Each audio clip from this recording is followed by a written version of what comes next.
I would like to invite the first session chair of the first session, Emerging Approaches in Nanorisk Assessment, who is Professor Peter Hoyt from the Catholic University in Leuven, Belgium, to introduce new developments in human hazard assessment, focus on AOPs, QSARs, and IATA. Okay, thank you. So can you please show, yeah, thank you, my slides. And so, yeah, I'm just trying to lead a short session in this educational day, the first hour. And the title, what I got here is a bit many abbreviations, why, what, and how, and then various emerging approaches, IATA, NAMS, AOPs, and QSARs. So I think this needs somewhat more explanation. So first, maybe the what. So what are all these abbreviations? And I tried to find the short definitions of all these abbreviations on European and or AOCD websites. And so IATA is integrated assessment of testing approaches. So this means that it is a kind of flexible approach in chemical safety assessment where people try to integrate and translate data from multiple sources and multiple methods. So it's a broad way of assessing the safety. And then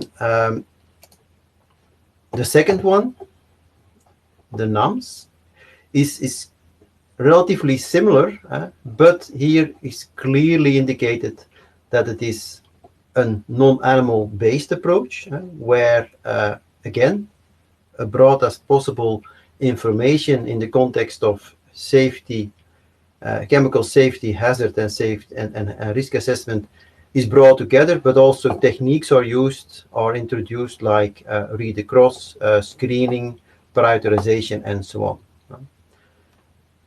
And then we have two other abbreviations in this listing of the title, the AOPs, which are the adverse outcome pathways. In this, models are built in which we try to find, based on the molecular interaction at first step of the chemical used or the material used. This is NanoSafety, so we are talking mainly about nanoparticles in this meeting. And we go from molecular events to cellular events up to full animal events. So it's really a pathway of different outcomes, and at the end we see an in vivo adverse outcome. And so we build a pathway from molecular event to that outcome. And then another model, it's a more mathematical based model or models, which these are the QSARs or the SARs. So Q stands for quantitative, and then SAR is structure activity relationship. And so here, based purely on the chemical structure, and certainly with aid of data which is available already on hazard and a risk of a certain compound, models are built, mathematical models are built to predict biological fate of a certain compound. So this is more or less the what, and it also includes already a little bit the how. And so why do we do these different approaches? So clearly, I think the first issue here is we try to get a good view on the hazard of material. So the biological, toxicological effects, it's in fact in all the four approaches. So it is mainly test data driven when we look to IATA and NAMS, and it's more specific for the AOPs. It's key events, molecular events, and initially these models are built for one specific compound with a certain adverse outcome, but we also see that people try to make it AOPs for more generic context. And the same a bit for the Q source or the source, which is chemical where the chemical characteristics are very important of a compound, and then biological effects are looked at and modeled in these mathematical models. And also here in this Q source, very specific to sometimes, if possible, to a broader context. And another why is that in all the testing strategies, we internationally try to reduce the use of animals. The 3 R's are important, and this is clearly indicated in the NANS. But in fact, in all the strategies shown here, so more in vitro, in silico, in chemical, but no animal approaches. And then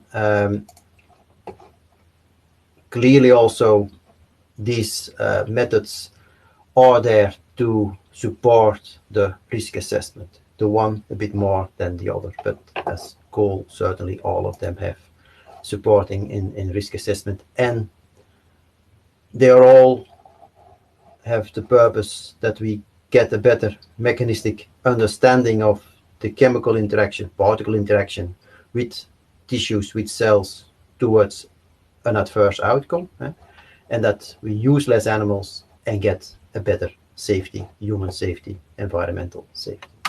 So that is a bit the why, what, and also how this is being approached.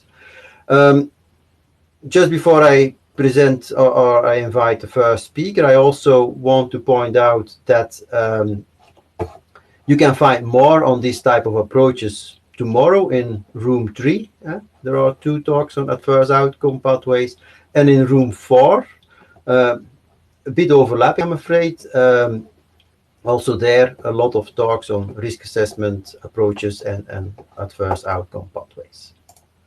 So then the how, that's not me that's going to present. This is going to be presented by 3 different speakers, Dario Greco, Penny Nymark, and Marvin Martens. But I first invite here Dario Greco, who is going to talk about beyond chemical-centric models from toxicogenomics to integrated approaches for IATA developments. So please, Dario.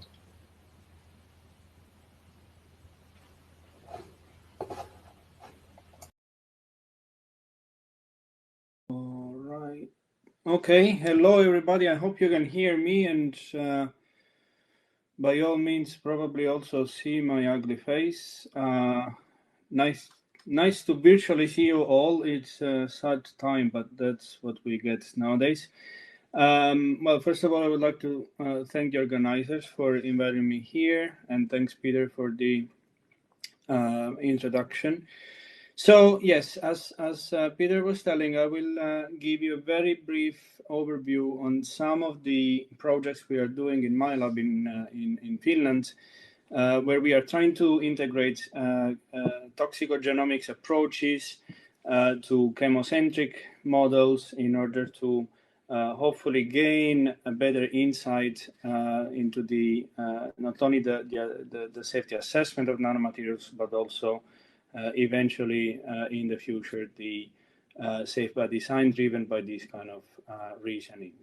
Now it's clear that toxicology is drifting from purely describing phenotypic events to a more sophisticated description of the mechanisms by which an exposure might eventually interact with the biological system and cause a certain outcome of interest. Now, when we look at this in the perspective of designing new chemicals, it's obvious that traditional chemocentric approaches, where we look exclusively at the intrinsic properties of the exposure, give only a limited amount of control over the system, for the fact that essentially they are neglecting the study of the biological interactions at the molecular level. And what we also believe is that hopefully an integrated approach where we consider, along with the chemocentric properties of the exposure, also the biocentric properties of the exposure, that hopefully we can gain better insight also in terms of designing new chemicals. So in the first example here, I will discuss on some of the studies we are doing for trying to understand how much in vitro models can really help us to inform of aspects that otherwise we would need in vivo models to investigate. So in this bit older study that we published already a few years ago, so basically we compared an in vivo mouse lung model with an in vitro model of human macrophages, both at the transcriptomic and phenotypic level, after exposure to 6 different carbon nanomaterials. And so basically here the assumption is that if we look at the transcriptome and we look at the ensemble of all the genes that are altered upon a certain exposure, we would define these sets of molecules as the mechanism of action of in this specific case of the nanomaterial. And our goal here is to further model this data in order to dissect specific trajectories of specific genes and molecules that respond to some, maybe a combination of intrinsic properties of the exposure. So interestingly, when we approached the modeling of this data by a, so to say, a traditional univariate approach, where you traditionally from toxicogenomics data would analyze one gene at a time or one molecule at a time, we couldn't find striking similarities between in vivo and in vitro system, as here you can see the gray area in this pie chart signifying the number of genes that are commonly altered by the in vitro and in vivo. At the same time, when on the same data we applied a systems biology, so to say, borrowed approach based on the inference of molecular networks, then we could indeed find a significantly large proportion of the mechanism of action of these nanomaterials that would coincide between in vivo and in vitro. Now, a follow-up study on this was quite nicely conducted by Pia Kinneret in my group and recently published in the beginning of this year, where basically we extended the study of human macrophages in vitro to the investigation of a number of molecular districts in the macrophages in response to carbon nanotubes. And we ended up with an integrated model where basically we postulate that it's a combination of the rigidity and the aspect ratio of the carbon nanotubes that would eventually govern the polarization response of human macrophages, either towards M1, so pro-inflammatory, or otherwise M2, regulatory phenotype in macrophages.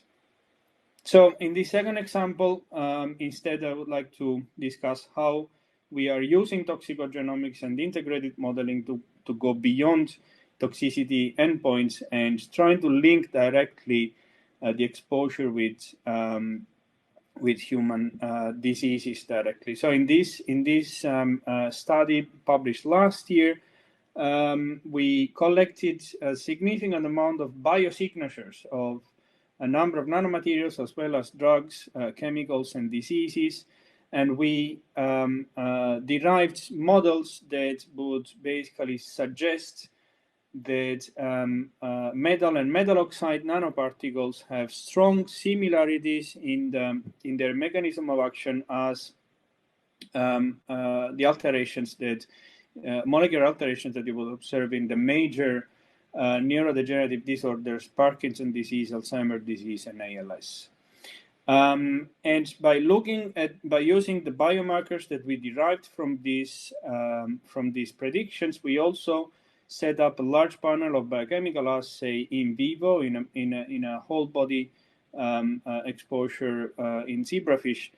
And we eventually could reconstruct AOPs for these specific nanomaterials that would either affect the central nervous tissues directly acting on the neurons or indirectly acting through the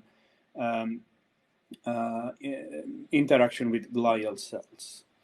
And AOPs obviously are extremely central in development of alternative methods, but also in the development of IADA. And Penny after me will certainly get into this more in details. I just wanted to touch upon this and tell a small exercise we have done this year. We're basically looking at the AOP. We basically compared the AOP from known to take place during the lung fibrosis after certain nanomaterials exposure into the lung, and the COVID-19 key events in acute response. And what we found is that based on the analysis of the key events in these two AOPs, we could build a model where we basically put an additional line here suggesting that a long-term effect of COVID-19 could indeed be lung fibrosis. And unfortunately, the more we get into this current pandemic, the more clinical data we collect, we actually are unfortunately observing lung fibrosis indeed with elder patients. All right, the last very few minutes, this is going to be really short, are going to be devoted to the description of the modeling data that the modeling efforts that we have done in the context of the nanosolutions project, where basically we try to understand if we could gain more information when we go from a traditional QSAR approach, where the toxicity effects are modeled as a function of the intrinsic properties of the exposure, to a new integrated modeling approach, where the toxicity endpoints are instead modeled as a function of both the intrinsic properties together with mode of action derived from toxicogenomics approaches. So in nanosolutions, we studied 31 nanomaterials of industrial interest, and the whole consortium worked really hard for 5 years to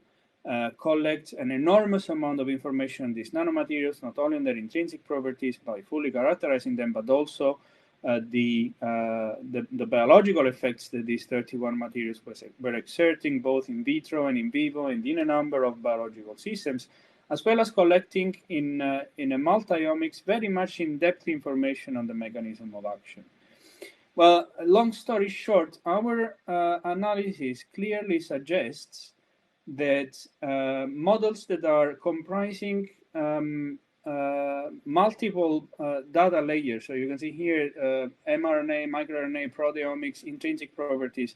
So these models are clearly performing better in terms of prediction of toxicity as compared to approaches. And you can see an overview here. Last slide, and sorry for being late. Yeah. Just to remind us how data is fundamental. So in the context of the NanoSolve IT project, we have collected basically all available toxicogenomic data for human, mouse, and rats after nanomaterial exposure, and we found that a significant share of these either are not fair enough to be reused, or they have some serious problems in the design. So just to say that good modeling is actually fully dependent on data. So the summary, we find that the molecular network inference can actually help the transition between in vivo and in vitro. But when we contextualize the mechanism of action of nanomaterials, we can actually go beyond specific endpoints towards human pathogenesis. And finally, that hybrid modeling approaches seem to be better for chemocentric.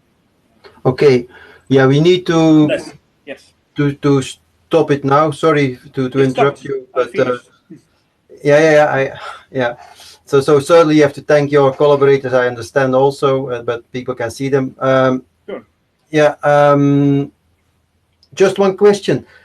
Yeah, you showed a lot of data on in vitro testing, for instance, and then you have a lot of toxicogenomic data. But is there not a danger that looking too much to in vitro short time exposures that you miss what is really happening also in the gene tox genomic data, what is really happening on long-term exposures?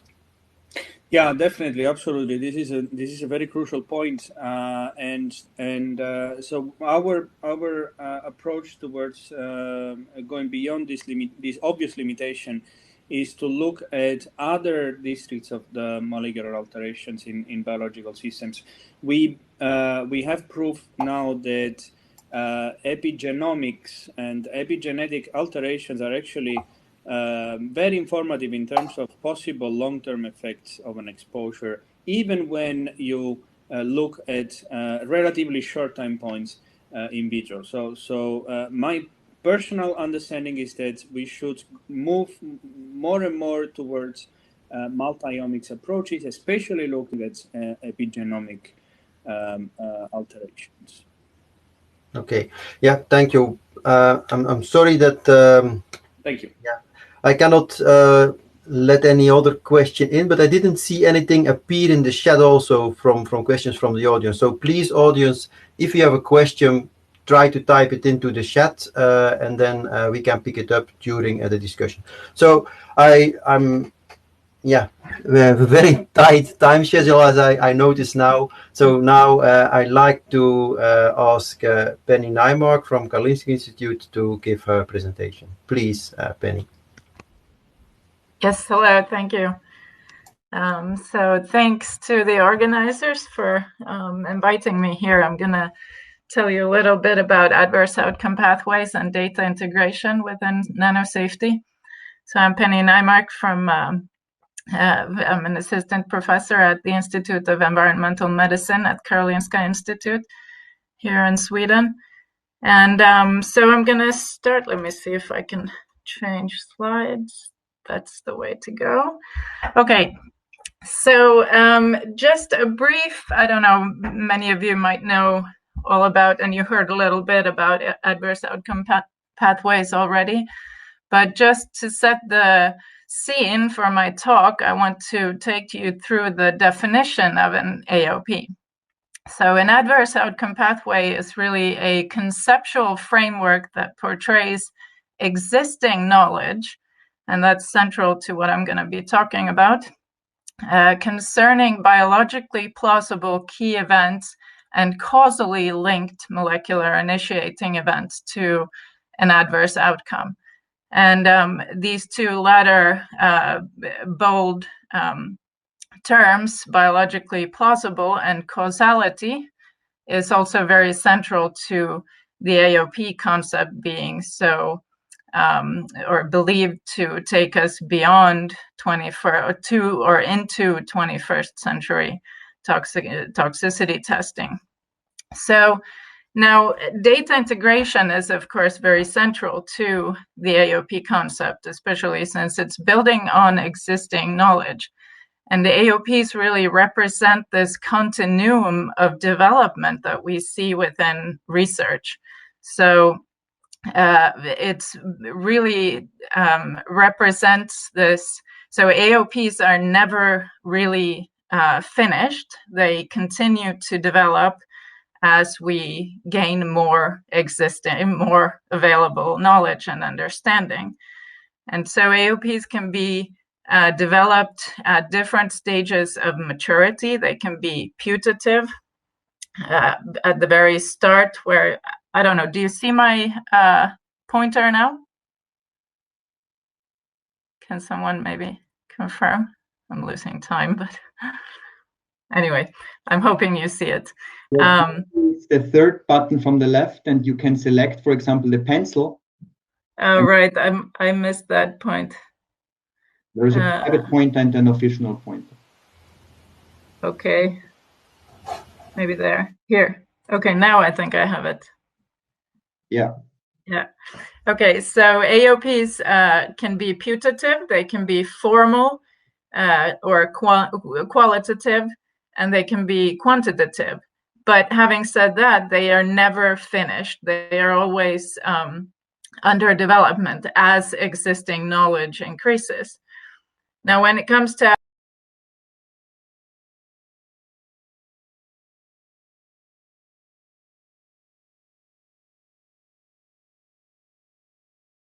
It seems to be that our presenter is gone from the system.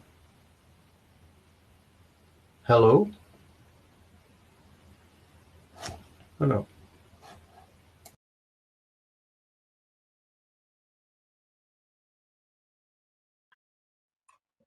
Can you hear me?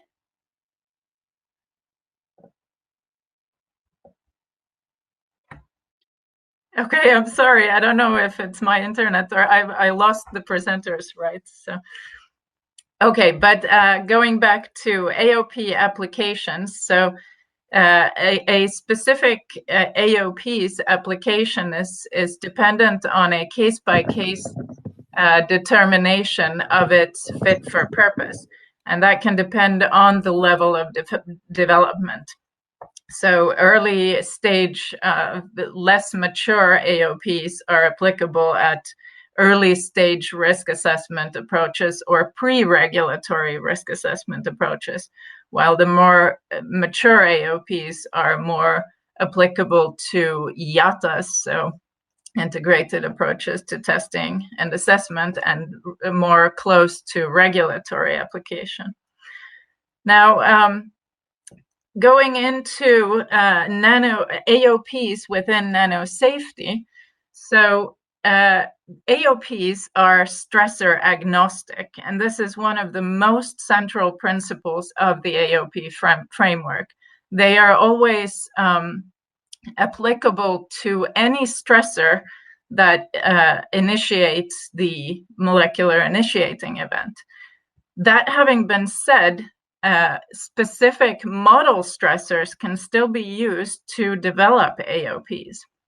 And that means that within the AOP or within NanoSafety, using data from the NanoSafety realm is applicable as model stressor data, which can then be used to develop AOPs, which naturally then become applicable to NanoSafety also.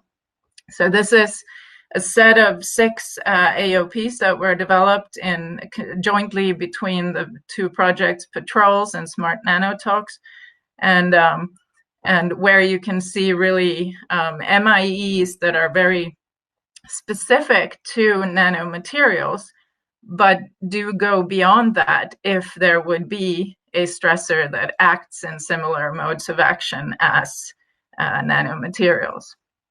So these are stressor agnostic, but applicable to nanomaterials, and describe a set of lung injuries that are central to NanoSafety and relevant to nanomaterials. So, but building on that, and this is something that Marvin will be talking more about after me. So not only is nanomaterial data relevant to building AOPs applicable to NanoSafety, but also going back to the fact that we build on existing data, linkage with existing life science knowledge is equally important, and bringing in all that knowledge that has been gathered over decades of research from different types of fields is equally relevant to AOP development. So this is just briefly showing you how AOP Wiki, the central repository for AOPs, is Marvin has linked it here to genes and pathways in the Wiki Pathway database, which means that you can then start enriching AOPs with molecular detail, pathway detail, and genes and links between genes, and enabling then AOP-coupled transcriptomics analysis. And this is something that is believed to really enrich the AOPs.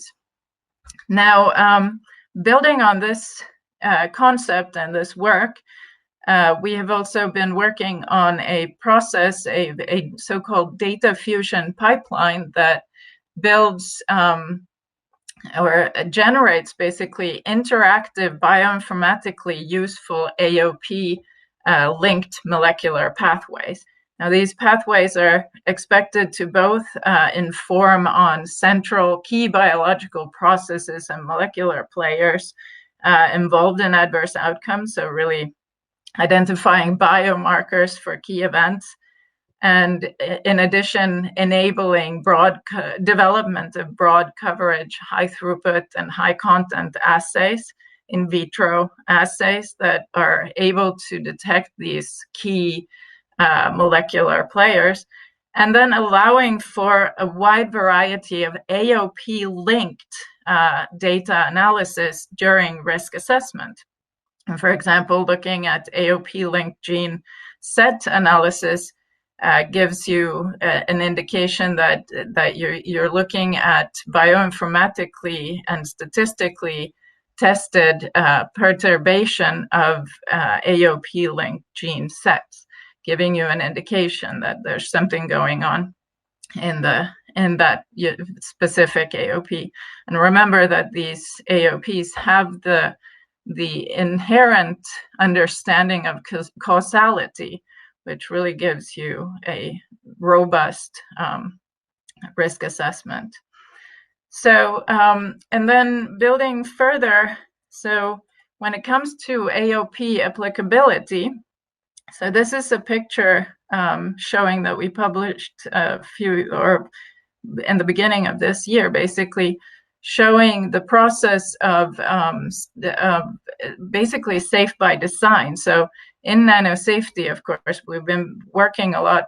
There's been big efforts towards looking at early stage risk assessment in the innovation process. So when you're developing nanotechnologies, you look at risk assessment already early during the very early phases of product development.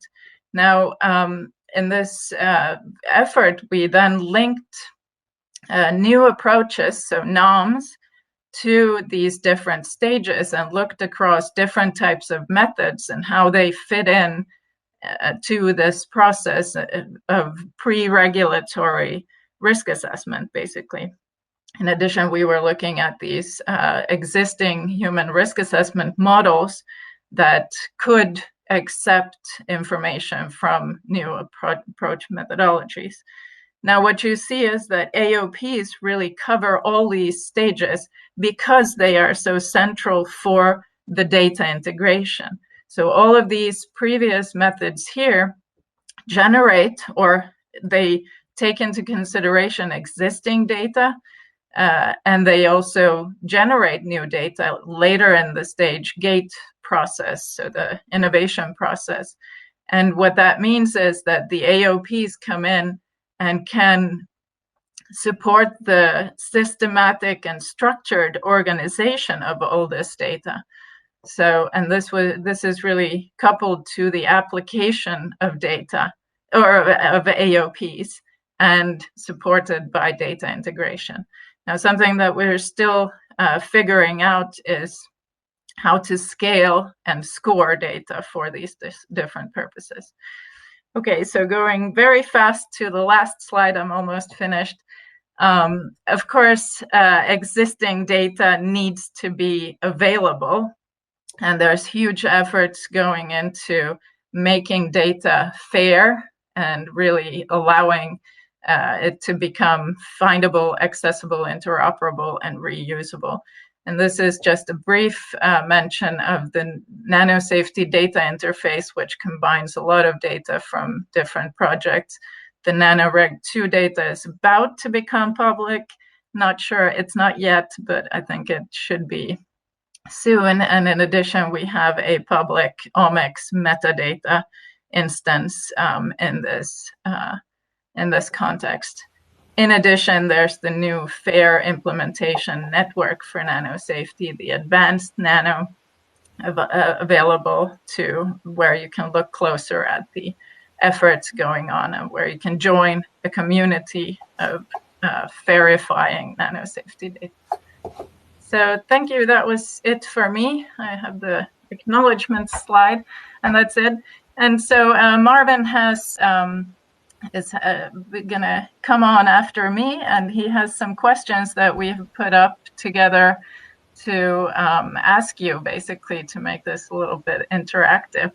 And I'm guessing Marvin is going to have access now after me.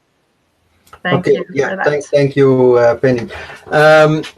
I did not see any question appearing in the chat, or my chat is not working. So please, people, when you have any remark, question, note it down. I've got one small question about AOPs, and it's very useful in hazard assessment and so on. But is there also any effort going on how to link in those levels into AOPs? Because you have hazard, but only hazard is not helping us to go to safety evaluations. Yes, so that's a great question. And in fact, so of course you're very right, exposure is not part of the AOP.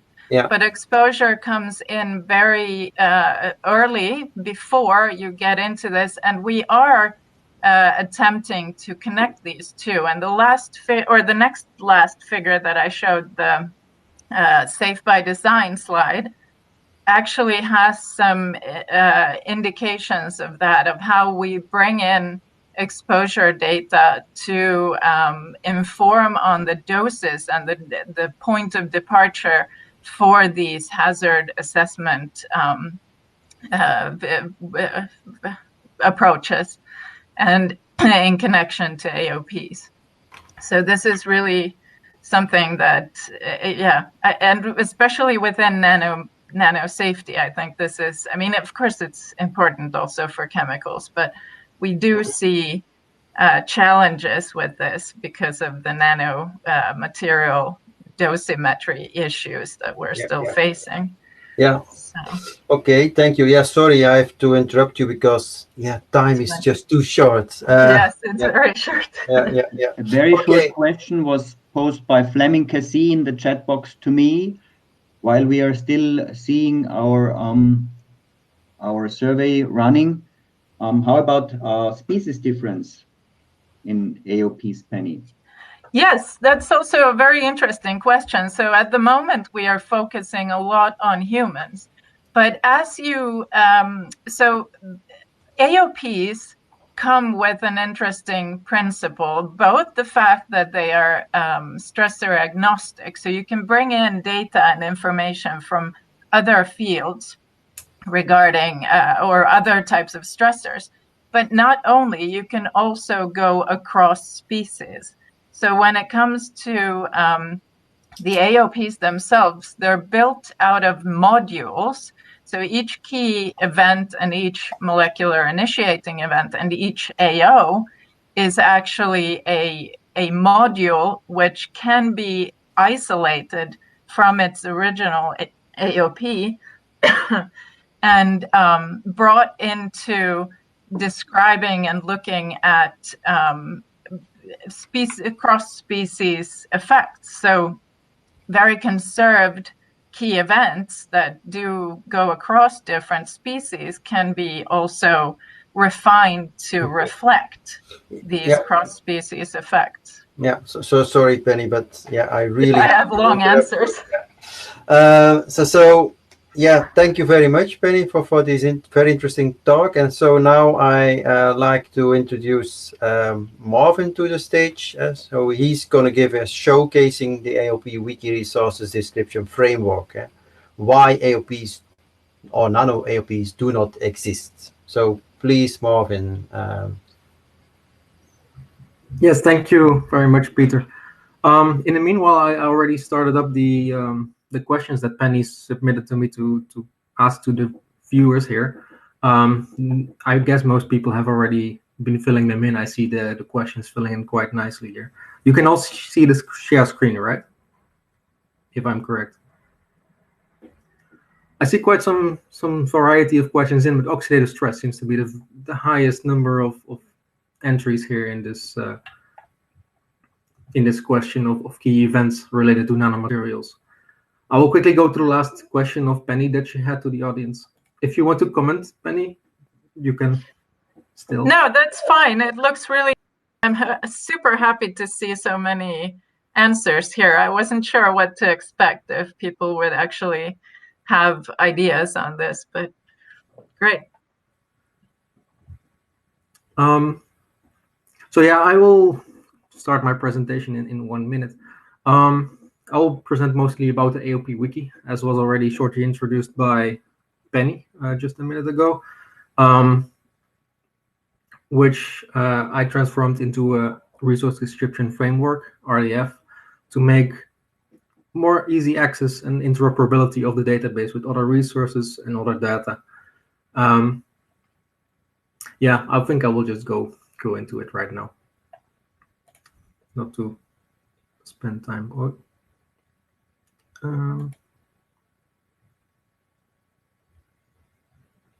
Okay, yes, perfect.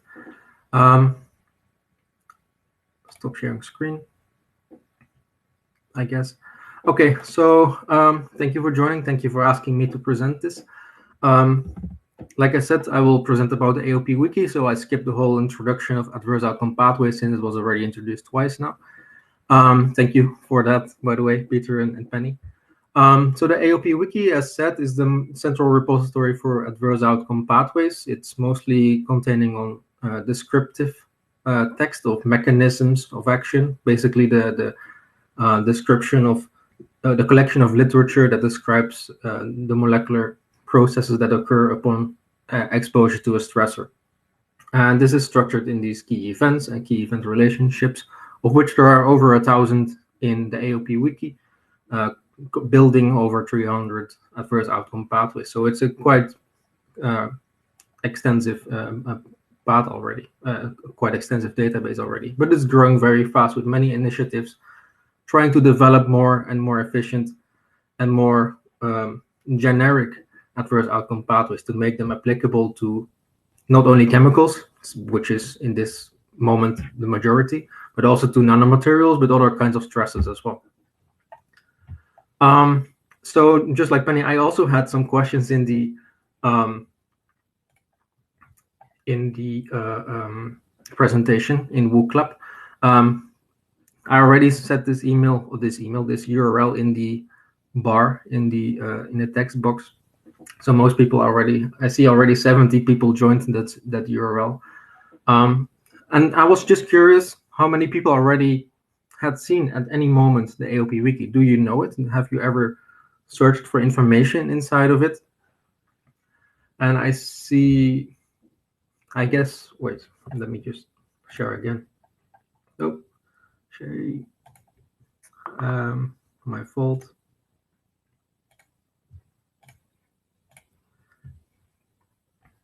So I see the majority has never seen the AOP Wiki. But also quite a lot of people, 28%, has seen it at some point. And some people never heard of the AOP Wiki. Now you have. This is the AOP Wiki, but what I'm going to show now is basically a transformed version of the AOP Wiki. then this maybe relates, this is another question, maybe relates to the one that already was asked by Penny, but what kind of things would you look for in an adverse outcome pathway wiki? What kind of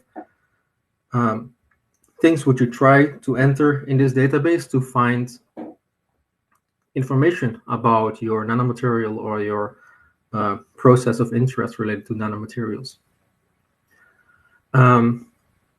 Chemical name, CAS number, I see, nanomaterial. Interesting. Mostly on the stressor related, not so much on the adverse outcome specific. Cellular fate.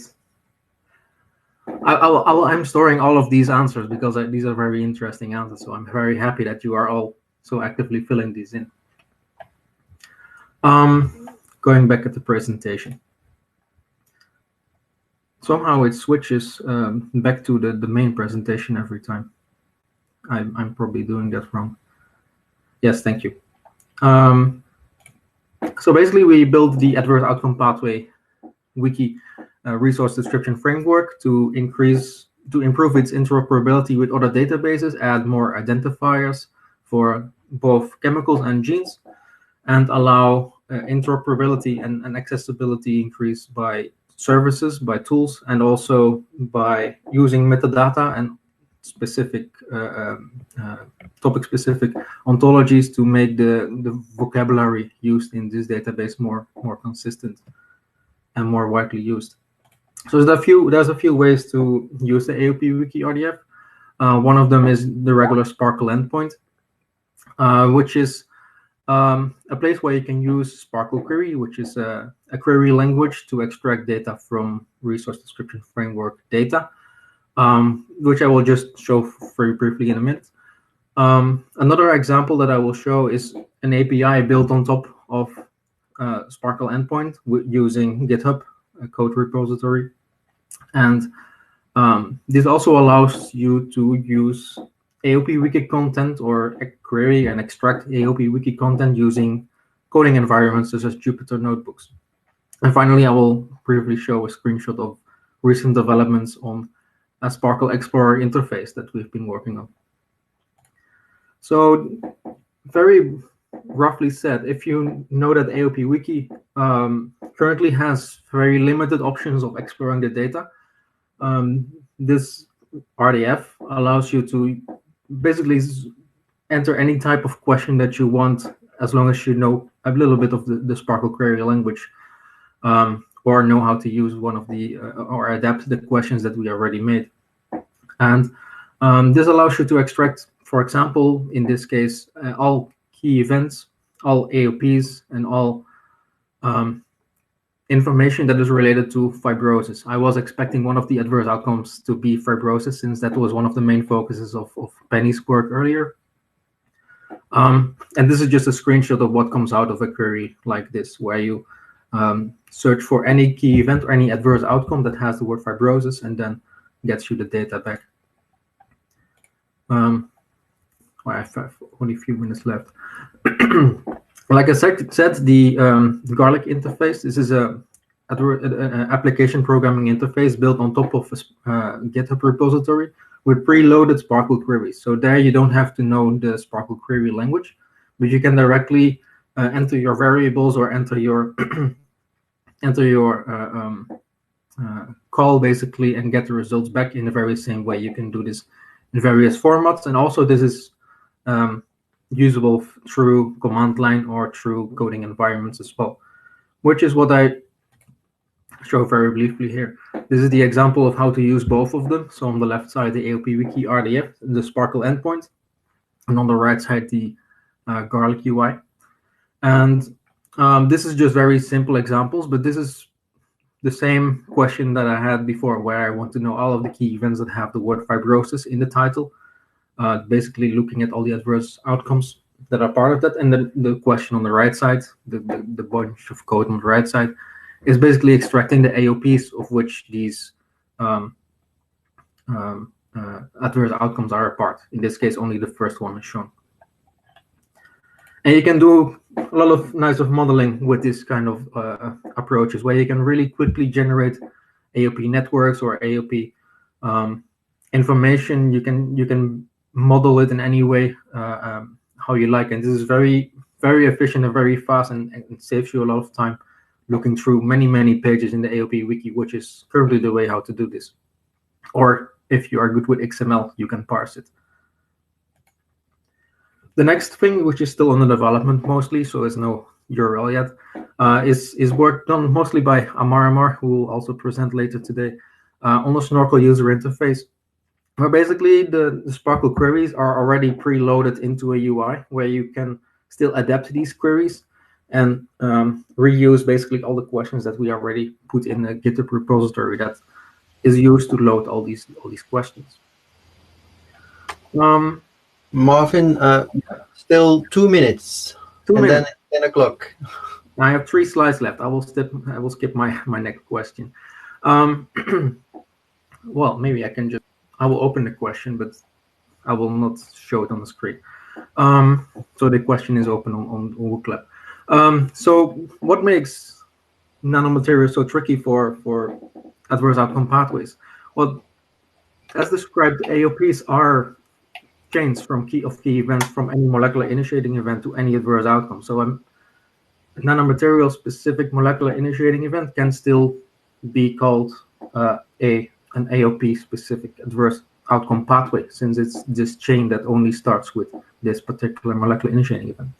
But they are supposed to be developed chemical agnostic or stressor agnostic, being more generic than your general mode of action, more widely usable.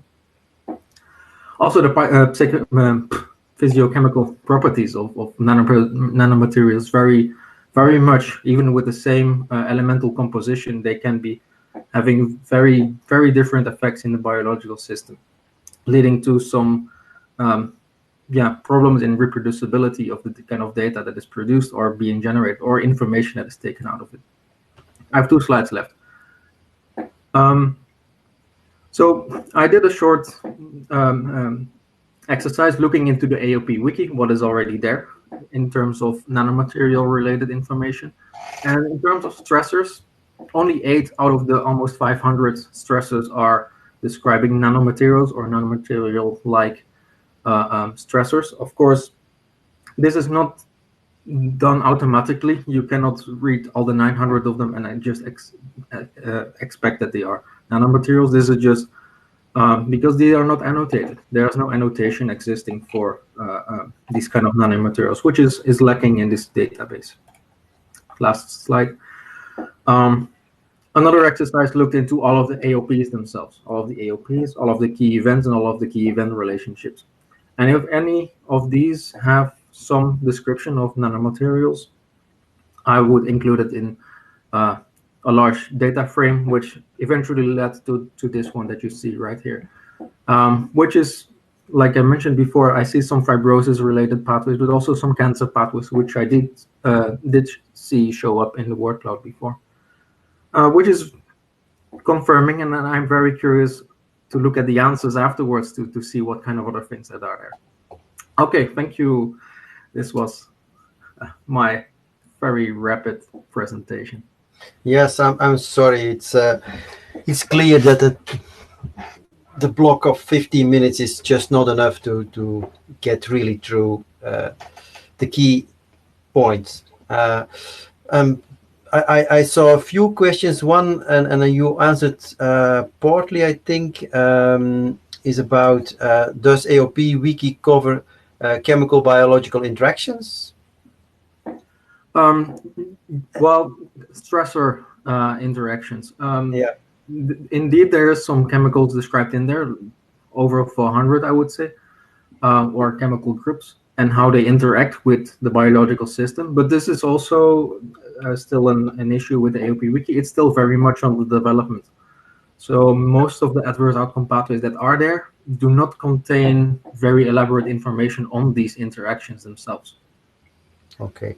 Yeah, I'm sorry. Really descriptive as well. Yeah, yes, very. I'm sorry to I have to stop it here. Otherwise, there is no time for any break. But I think that Martin still has a short announcement because he has something in the chat also. and he maybe can take over and go to the next session. First of all, thank you very much, Peter, Marvin, Penny, and Dario for these really great insights. What we attempt to do today is get an insight into the things, make people know who are the specialists in these fields are, and connect people. And we will for sure, within our activities of the NanoSafety Cluster Working Group A, but as well as from the NanoCommons project, which is a community building project and takes a lot of training initiatives in these emerging tools and understandings and concepts, offer further training events to get in more detail, to get in more depth. We have next week anyway a training event. The AOP Wiki is not training among these training events next week, next Monday, but we will for sure organize something. There is obviously an interest. We also connect these two molecular initiating events. So stay tuned to our working group mailing list, subscribe there, and you get all this information in future. Thanks very much to the presenters, and thanks so much, Peter, for driving really people being within the time frames, and we have a few minutes rest. So move your bones a bit. It's a long day. It's going to be a long day. Take some sip of fresh air, or get yourself a cool drink, maybe a coffee or something else.